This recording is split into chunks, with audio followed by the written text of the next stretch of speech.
जैसा कि आप सबने थंबनेल में देख ही लिया होगा कि आज हम कौन सा टॉपिक करने जा रहे हैं। टॉपिक हमारा है व्याकरण। और व्याकरण से पहले हम कुछ टॉपिक जान लेते हैं जिनका हमें ज्ञान होना आवश्यक है। और उम्मीद करता हूं कि आपको यूपीएसआई, लेखपाल और यूपी पुलिस की भर्ती में आपको देखने को मिलेंगे। ठीक है, तो दोस्तों इससे पहले हमने एक क्लास डाली है। वो क्लास हमारी केवल एक दिखाने के लिए थी, एक ऐड था हमारा। ठीक है, आज हम इसकी क्लास फर्स्ट करने जा रहे हैं। क्लास फर्स्ट क्या, क्लास सेकंड भी मान सकते हैं हम इसको। मैंने इससे पहले टॉपिक कराया था विराम चिन्ह, जो आपके हर परीक्षा में पूछे जाते हैं। ठीक है, और आज हम जान लेते हैं आज हम कौन सा टॉपिक पढ़ेंगे। आज हम व्याकरण के अंतर्गत वर्णमाला टॉपिक पढ़ेंगे। क्या पढ़ेंगे हम? वर्णमाला। दोस्तों मैं आपको बता देता हूं, जो वर्णमाला है मैं इसको दो बार रिवाइज करूंगा। किस तरह से रिवाइज करूंगा? पहली बार तो मैं वर्णमाला बिल्कुल बेसिक चीजें बताऊंगा। फिर वर्णमाला के ही अंतर्गत दूसरे पार्ट में मैं इसकी सारी चीजें बताऊंगा कि किसको क्या कहते हैं। आपको दोनों वीडियो देखनी है। ठीक है, अकेली वीडियो नहीं देखनी, दोनों वीडियो देखनी है। ठीक है, ऐसा नहीं कि एक ही वर्णमाला में दोनों में एक ही चीज बताई जाएगी, ऐसा कुछ भी नहीं है। ठीक है, चलो शुरुआत करते हैं। दोस्तों हम वर्णमाला पढ़ने से पहले हम वर्णमाला को जब हम पढ़ेंगे, वर्णमाला देखो वर्णमाला के अंतर्गत क्या क्या आता है। ऐसी माला जिसमें वर्णों के व्यवस्थित समूह को रखा जाता है उसे वर्णमाला कहते हैं। अर्थात वर्णों के व्यवस्थित समूह को वर्णमाला कहते हैं। ये तो आपकी होगी डेफिनेशन। लेकिन वर्णमाला किसके अंतर्गत आती है? व्याकरण के अंतर्गत आती है। और व्याकरण से पहले हमें क्या चीजें पता होनी चाहिए? लिपि पता होनी चाहिए। लिपि पता होने से पहले हमें क्या पता होनी चाहिए? भाषा पता होनी चाहिए। दोस्तों जैसे कि आपको पता है कि प्राचीन काल में भाषा का कोई माध्यम नहीं था। ठीक है, भाषा का कोई माध्यम नहीं था। जो मनुष्य था वो पढ़ना लिखना नहीं जानता था। तो इसमें एक सवाल उठता है कि वो फिर अपने विचारों का माध्यम किसे बनाता था? तो अपने विचारों का माध्यम अपने संकेतों को बनाता था। संकेत को, कि जैसे आपने आजकल देखा होगा कि जैसे छोटे बच्चों को बड़े बड़े व्यक्ति किस तरह से धमका देते हैं, कैसे चुप कराते हैं, इस तरह से मुंह पर उंगली रख के। तो उसका इशारा क्या होता है? उस टाइम भी ये इशारा नहीं था, लेकिन वहां पे क्या था, जैसे आप पशु पक्षियों में देखते होगे, वे इशारे मतलब वे किस तरह से बात करते हैं, वे उनकी एक लैंग्वेज होती है जो हम इंसानों के समझ में नहीं आती। मनुष्य ही एकमात्र ऐसा प्राणी है जो भाषा को बोल सकता है, पढ़ सकता है, लिख सकता है। ठीक है, आपको सभी को ये पता होगा। ठीक, तो उस टाइम प्राचीन काल में भाषा का कोई माध्यम तो था नहीं। अब मनुष्य किस तरह से विचारों का आदान प्रदान करता था? वो इशारों से करता था या फिर बोल के किसी तरह से भी करता था। ठीक है, तो मैं तो किससे करता था? वो संकेतों के माध्यम से। ठीक है, तो हम सबसे पहले जान लेते हैं भाषा। जो भाषा है, जो भाषा शब्द है, भाषा किससे मिलकर बना है? भाषा हमारा भाष शब्द से मिलकर बना है।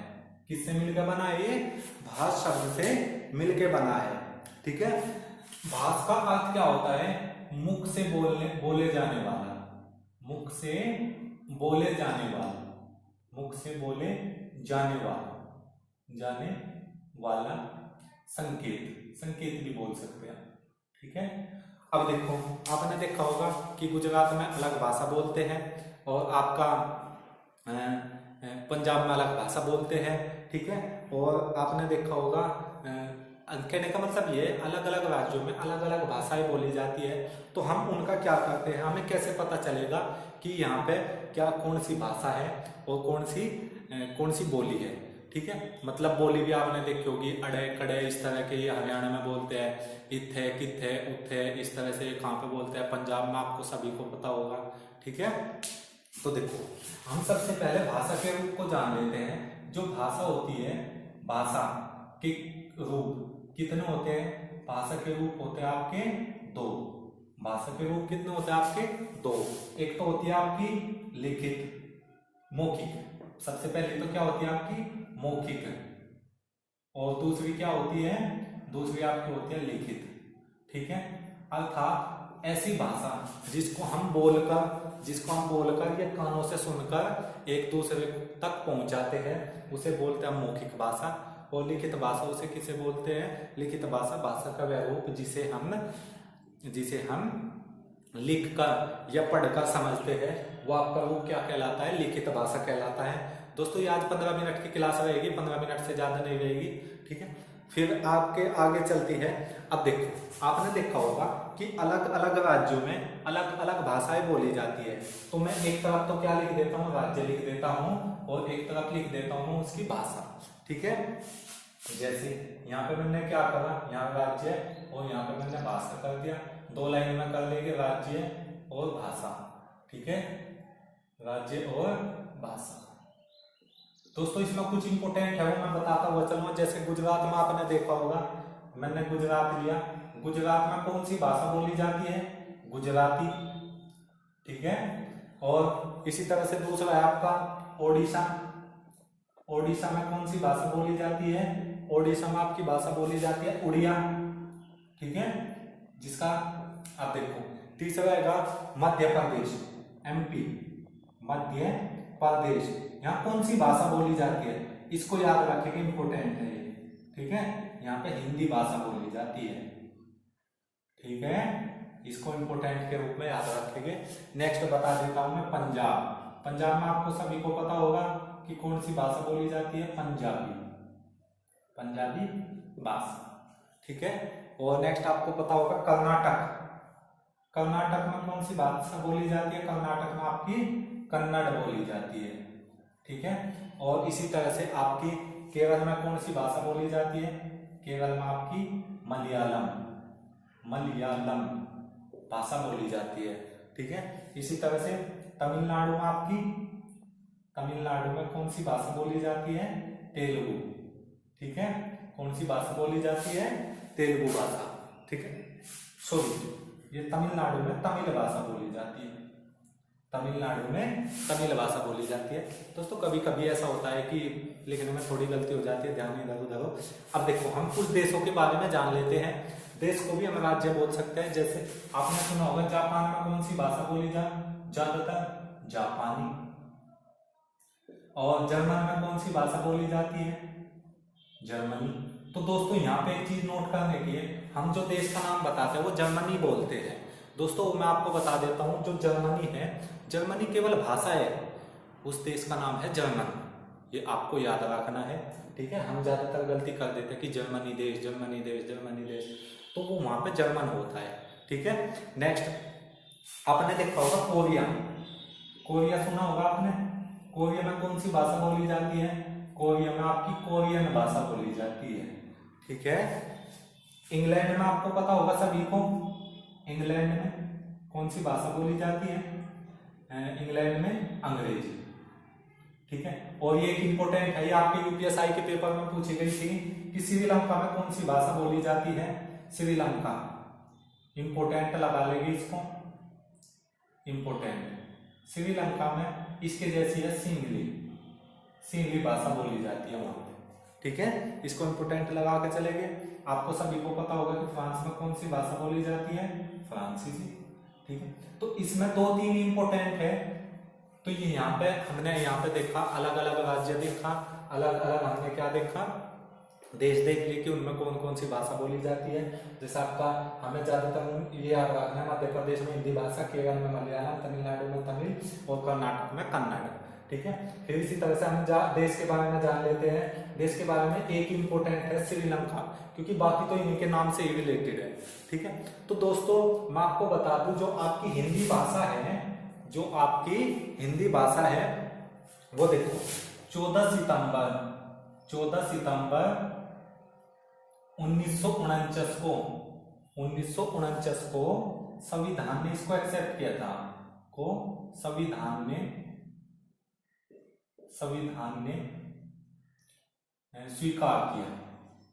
स्वीकार किया था, ठीक है। और 14 सितंबर 1949 को हिंदी भाषा, हिंदी संविधान ने स्वीकार किया था। इसलिए आपका जो हिंदी दिवस मनाया जाता है, इसलिए आपका हिंदी दिवस भी कब मनाया जाता है? हिंदी दिवस मनाया जाता है आपका 14 सितंबर को। तो ये भी याद रखिएगा आप, 14 सितंबर को, ये चीज आपको याद रखनी है, ठीक है। 14 सितंबर आपको याद रखनी है। अब देखो, इसके बाद नंबर आता है आपका बोली का। ठीक है, देखो भाषा और बोली में क्या डिफरेंस है, पहले तो मैं ये बता देता हूं। भाषा और बोली में जो डिफरेंस है मैं ये बता देता हूं। दोस्तों इसको हल्के में मत लेना, ठीक है, बहुत इजी है ये, इसको याद रखेंगे। इसको मैं बता देता हूं। बोली, बोली क्या होती है? बोली, देखो भाषा और बोली में एक ही डिफरेंस है कि भाषा और बोली में क्या डिफरेंस है। भाषा तो होगी जो बहुत बड़े क्षेत्र में बोली जाएगी, ठीक है, जैसे मैं आपको बता देता हूँ कि भाषा तो है 100 किलोमीटर के एरिया में बोली जाएगी, अगर मैं एक एग्जाम्पल लूँ। और जो बोली है वो बोली आपकी 5 किलोमीटर 10 किलोमीटर के आसपास में बोली जा सकती है, ठीक है।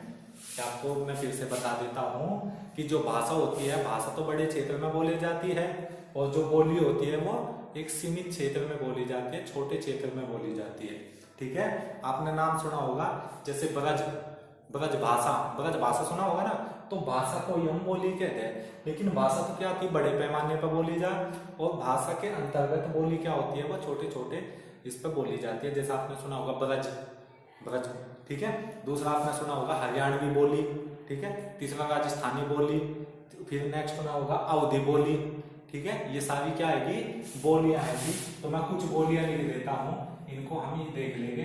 जैसे आपने देखा होगा ब्रज भाषा को भी बोलते हैं, ठीक है। राजस्थानी होगा आपका, राजस्थानी होगा, ठीक है। हरियाणवी होगा, हरियाणवी, ठीक है। और नेक्स्ट अगर हम देखें तो यहाँ पर आपका क्या हो जाएगा, अवधी भी हो जाएगा, और मैथिली भी हो जाएगा, अवधी और मैथिली हो जाएगा, ठीक है। अवधी और मैथिली। आपने और भी सुना होगा खड़ी बोली, खड़ी बोली और गढ़वाली, खड़ी बोली और गढ़वाली, ठीक है, ये आपने सुने होंगे। तो देखो यह किसकी अवस्था है क्या, तो हम इसको याद रखेंगे, ये भाषा की ही अवस्था है, ये भाषा की ही अवस्था है। तो आपको इसको याद रखनी है, किसकी अवस्था है ये, भाषा की ही अवस्था है ये, ठीक है। अब हम नेक्स्ट जान लेते हैं, जल्दी जल्दी से, फिर हम इसका व्याकरण का टॉपिक स्टार्ट करेंगे, ठीक है। फिर हम जान लेते हैं, नेक्स्ट नंबर आता है लिपि। तो दोस्तों हमने अभी किसके बारे में पढ़ा, अभी हमने भाषा के बारे में पढ़ा, अब हम लिपि के बारे में जान लेते हैं, ठीक है। अब देखो हमें कैसे पता चलेगा कि यह हिंदी भाषा है या पंजाबी भाषा है या फिर आपकी मैथिली भाषा है, ठीक है, या कन्नड़ भाषा है या फ्रांसीसी भाषा है। तो उनको लिखने के लिए कुछ चिन्ह बनाए गए हैं, उनको लिखने के लिए कुछ चिन्ह बनाए गए हैं। उन चिन्हों को ही क्या कहा जाता है, आपका लिपि कहा जाता है। और उन चिन्हों को हम ध्वनि भी बोल सकते हैं, ठीक है। जैसा आपने सुना होगा ना हिंदी में कै सुना होगा, ठीक है, खे सुना होगा, ठीक है। इस तरह से क्या होता है, हमारी ध्वनियां होती है, ध्वनि को ही वर्ण कहा जाता है। ये हम वर्णमाला में पढ़ेंगे, जो हम नेक्स्ट क्लास में स्टार्ट करेंगे, ठीक है। तो ये क्या होती है, लिपि क्या होती है, लिपि क्या होती है, वे चिन्ह जो किसी भाषा को बोलने में या लिखने में प्रयोग किए जाते हैं, उसे क्या कहा जाता है, लिपि कहा जाता है, ठीक है। देखो मैं फिर से बता देता हूं कि लिपि किसको कहा जाता है। जो चिन्ह, देखो अगर आप लिखना चाहो तो लिख सकते हो, जो चिन्ह भाषा को लिखने में या फिर लिखने में या बोलने में प्रयोग किए जाते हैं, उनको लिपि कहा जाता है, ठीक है। अब मैं कुछ चीजें लिख देता हूँ, जैसे भाषा लिख देता हूं मैं, एक तरफ भाषा और एक आपके यहाँ पे लिख देता हूँ लिपि, ठीक है। आपको याद रखनी है, जो हिंदी भाषा है, हिंदी हो या फिर आपकी संस्कृत हो या फिर आपकी हो मराठी हो, उसकी लिपि क्या है, देवनागरी लिपि, ठीक है। और अगर मैं पंजाबी लूं, पंजाबी की लिपि क्या है, पंजाबी की लिपि है गुरुमुखी, ठीक है। पंजाबी की लिपि क्या है आपकी, गुरुमुखी। अंग्रेजी की आपको सभी को पता होगा, अंग्रेजी की लिपि आपकी रोमन, ठीक है, आप सभी को पता होगा ये, ठीक है। नेक्स्ट जान लेते हैं उर्दू की लिपि क्या है, उर्दू की लिपि है फारसी। तो दोस्तों हम ये इसमें कंफ्यूज होते रहते हैं कि उर्दू और फारसी में क्या डिफरेंस है। तो उर्दू तो भाषा है और फारसी क्या है, हमारी लिपि है, ठीक है। उर्दू क्या है, हमारी भाषा है, और बाकी क्या है, हमारी लिपि है, ठीक है। अब तीसरा नंबर आता है दोस्तों व्याकरण का। व्याकरण के बारे में बता देता हूं मैं, बस 1 ही मिनट का बताना है, फिर हम इसको लैंग्वेज इसको मैं स्टार्ट करूंगा। फिर व्याकरण के बारे में बता देता हूं मैं। व्याकरण